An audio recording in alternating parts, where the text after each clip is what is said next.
Please welcome CS Wind Production Manager, Tony Salerno.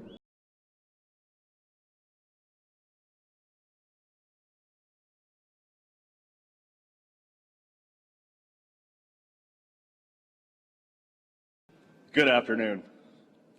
My name's Tony Salerno, and I'm the production manager here at CS Wind America.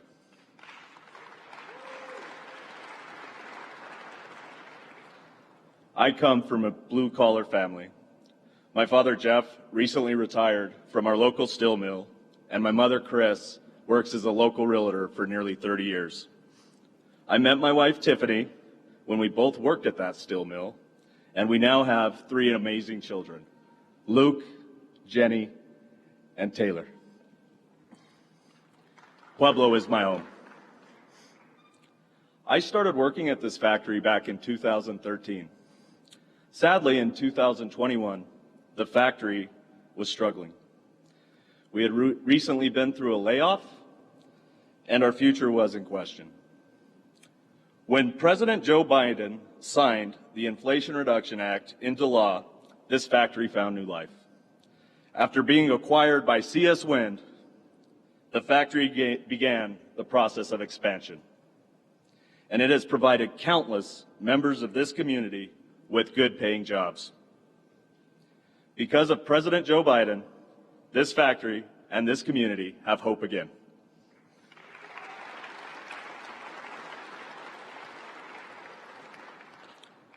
I would like to thank CS Wind's chairman, Gim, who has invested so much in the community of Pueblo.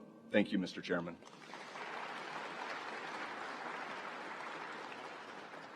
I especially want to thank all the employees I've come to know throughout my career here at CS Wind America, whose dedication makes all of this possible. Thank you.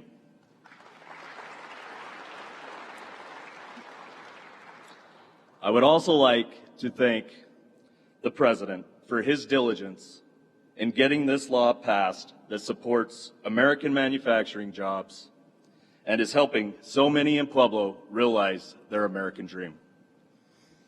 It is with great honor and humility that I get to introduce the 46th President of the United States, President Joe Biden.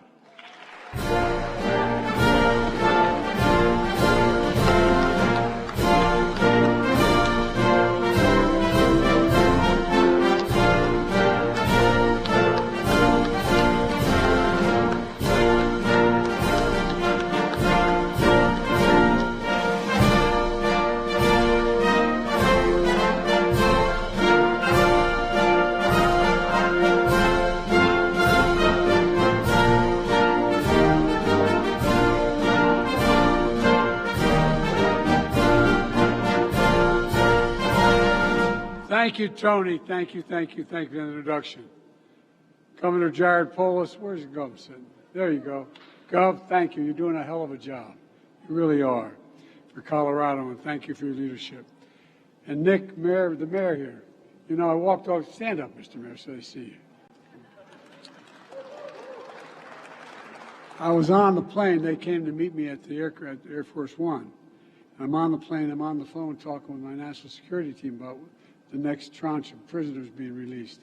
And I knew I was running late, so I came down the stairs of Air Force One and ran right to the car, ran right by the mayor, and everybody came to see me. Mr. Mayor, again, I want to publicly apologize for that. Thank you. And a good friend of mine, a guy who's been a great partner, and a guy who is doing so much for this community, John Hickenlooper. Thanks for being such a great partner, John. I really mean it. I said there's one word. I was introducing John at another event, and I said there's one word that can describe John Hickenlooper. Most important word for an elected official: integrity.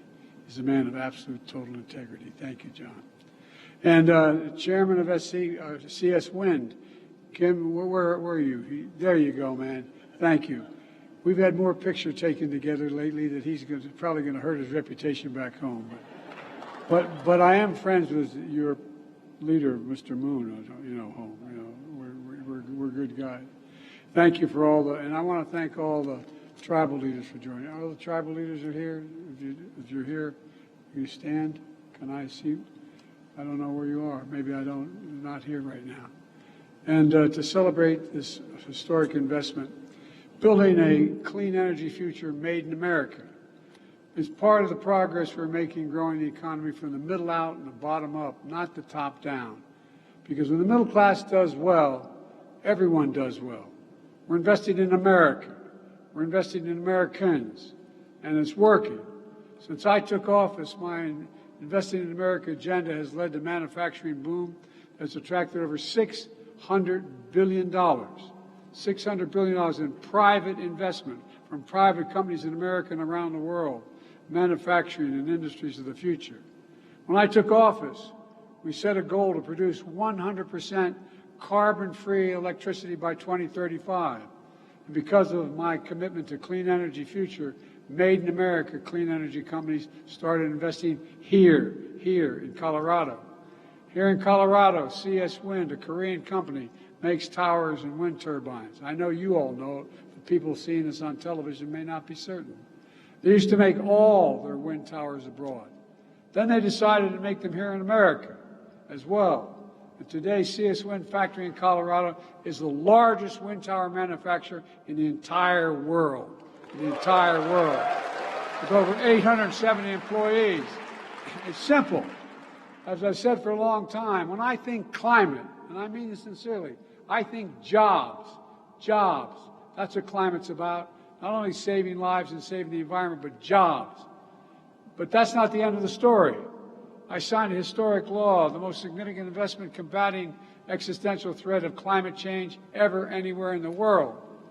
It does many things, including provide incentives to make wind towers in America and bonuses for clean energy projects that use those American-made wind towers to power American homes. And because of my Investment in America agenda, CS Wind plans to invest an additional $200 million to expand the facility right here, another $200 million, doubling its production and creating 850 more good jobs beyond what's going on. And because of the investment and incentives we wrote into the law, CS Wind recently announced its employees will receive an end-of-year bonuses as well. You can clap for that, man.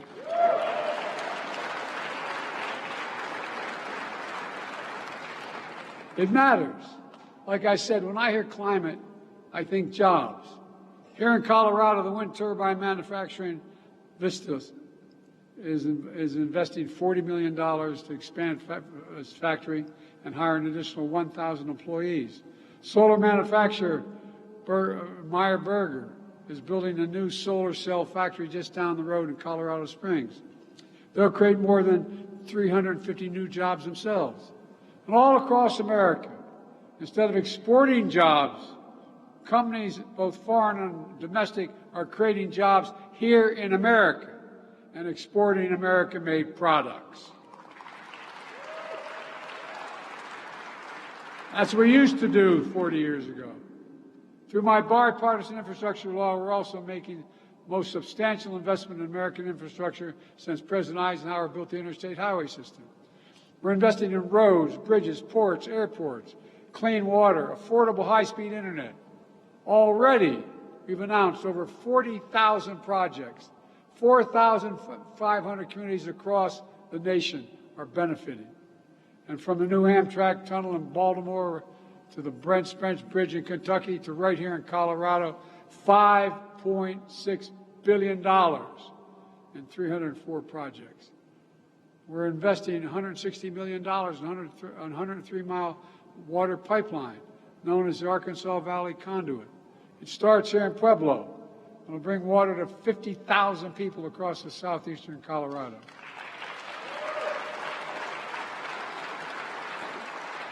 And that's not all. We haven't forgotten tribal lands here in Colorado. We're investing over $66 million in tribal lands here to ensure underserved Native American communities have access to affordable high-speed internet. The amazing thing is over 233,000 Colorado households already have a savings of $30 a month on their internet bills because of the Affordable Connectivity Program. You know, and as part of my commitment to conserve and restore our country's lands and waters, my administration already conserved more than 21 million acres nationwide, including when I was here a year ago at the Camp Hale Continental Divide National Monument, a beautiful place that will never, ever, ever be built on in the future generations.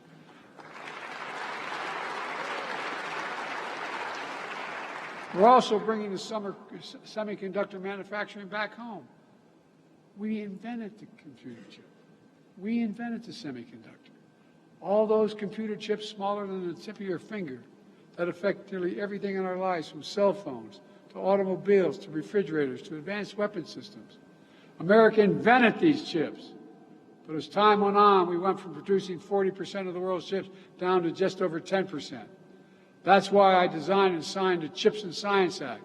Because how can we remain the greatest nation in the world without leading the world in science and technology? How does that happen? We used to invest 2% of our gross domestic product in research and development as a nation. That's why we're leading the world. Over time, that went down to 0.7%.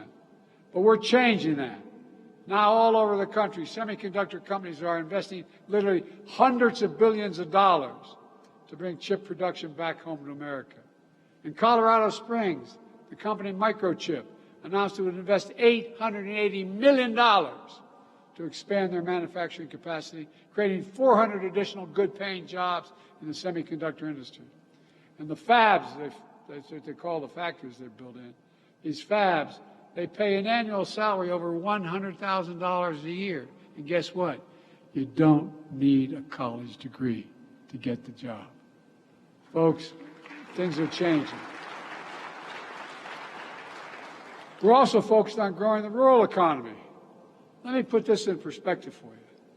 Just 4 big corporations control more than half of the markets in beef, pork, and poultry in all of America. And because so few companies control so much of the market, if one of those processing plants goes offline, it can have a massive impact on the supply chain disruptions, slowing production, and cost farmers real big. Under my administration, Colorado has received millions of dollars to strengthen and expand access to small, mid-sized meat and poultry processors. The big guys don't like it, but guess what? You have a guaranteed access. Having facilities close by means farmers and ranchers have a better shot at getting a fair price for their product. We're also helping farmers and ranchers deploy clean energy systems like solar panels on their farms and ranches, lowering energy costs and increasing their incomes.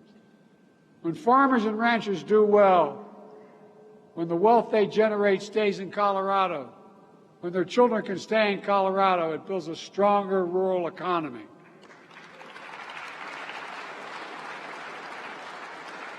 Now, new data released just today shows the investments we're making have spurred by the Inflation Reduction Act, which I wrote, which we passed, is going to communities historically left behind.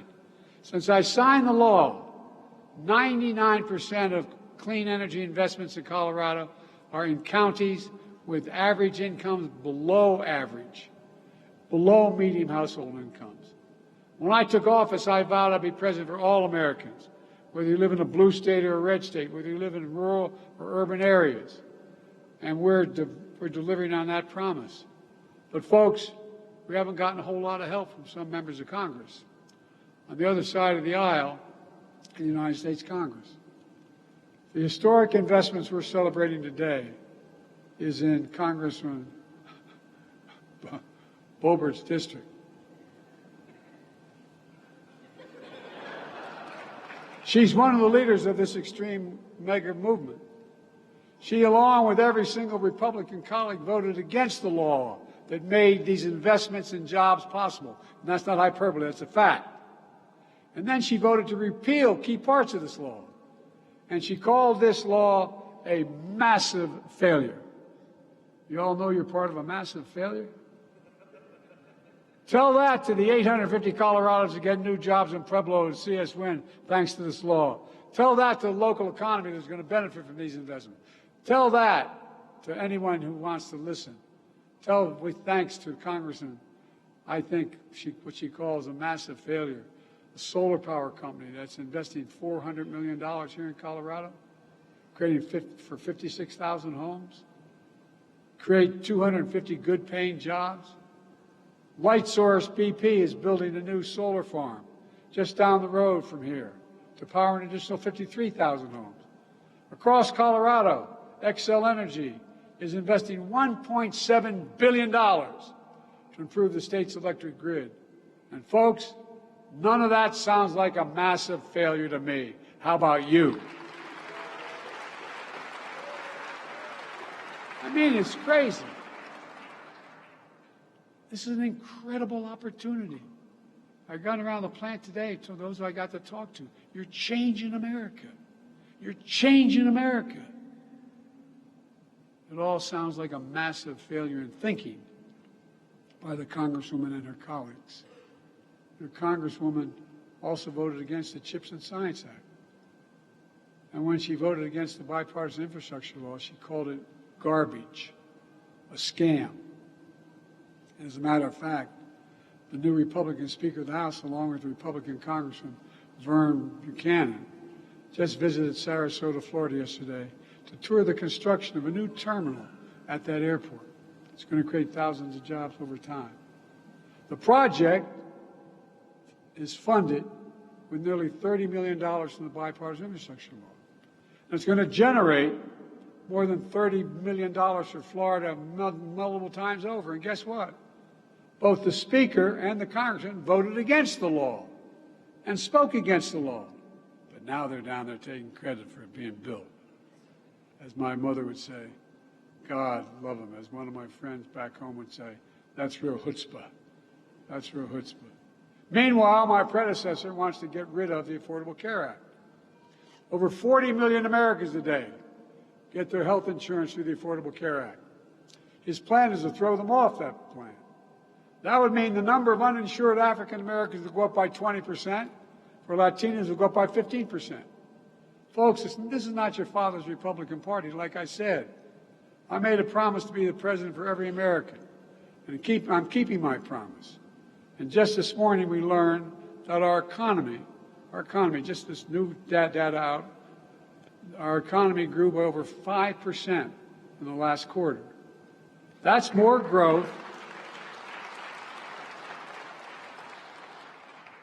That's more than it grew under my predecessor in any quarter outside the pandemic, despite promises of massive tax cuts for the wealthy, and corporations would be, what they said, would supercharge the economy and trickle down to working folks.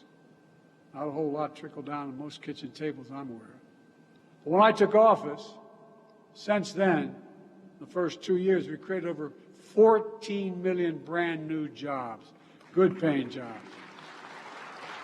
And nearly 250,000 of those good-paying jobs are here in Colorado alone. We've created close to, remember we were told we're not going to be the manufacturing capital of the world. How can we be the manufacturing capital of the world again? Well, we've created close to 800,000 manufacturing jobs, almost twice as many as the previous administration did in all 4 years. The unemployment rate has stayed below 4% for over 20 months in a row, the longest stretch in 50 years. And we've seen the highest share of working-age Americans in the workforce in 20 years. And inflation is down. We have more work to do, but inflation is down at the same time. Core inflation is the lowest level in 2 years that we've had, the lowest inflation of any major country in the world. Let me be clear. Any corporation that's not passing these savings on to the consumers needs to stop the price gouging. And as my friend Senator Bob Casey from Pennsylvania calls it, greedflation. American people are tired of being played for suckers. Look at all the hidden fees you have. You find out, you call up your bank and you want to find out what the balance in your account is. They charge you $20. I can go on and on and on. It's wrong. One thing I said after we passed all these major pieces of legislation, so the next big battle is going to be whether the very wealthiest among us and the biggest corporations begin to start paying their fair share. I'm not talking about 80%, 70%, 90%. I'm talking about the highest tax rate in America is 38%, 36%. Let me be clear. The Speaker, Donald Trump, and the MAGA Republicans here in Congress committed to protecting their outrageous tax cuts for those at the very top. And they're going to continue to oppose investing in all those programs that help people, whether it's in education, healthcare, or whatever. I have a different view.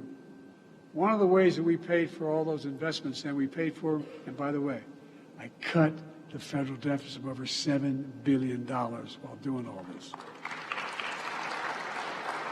But one of the ways we paid for these investments by making corporations begin to pay their fair share. Some of you may remember all the publicity back in 2020. 55 of the Fortune 500 companies in America made $40 billion in profits. That's good. You know what they paid in federal taxes? Zero. Not a penny. Not one penny. Because of the law I signed, billion-dollar corporations now have to pay a minimum of 15% of the federal tax. That's even less than you all pay. They're paying zero before. That paid for all the work we did, and we have more work to do. Does anyone think the tax code's fair? If you do, raise your hand. I'm not joking. Even people doing well don't think it's fair. You know, we had about 750 billionaires in America before the pandemic. Now there are 1,000. You know the average rate those billionaires pay in the federal taxes? 8%.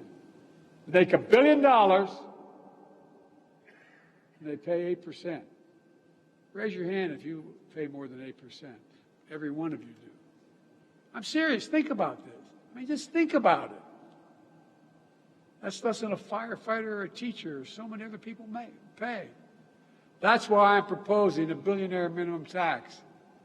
Get this. A billionaire minimum tax, not even at the highest rate, at 25%, which is a lot of you pay if you're making a family of four making $150,000 a year. Just 25% is still 10% lower than the top rate, and it would raise $440 billion over the next 10 years. Just paying 25% instead of 8%.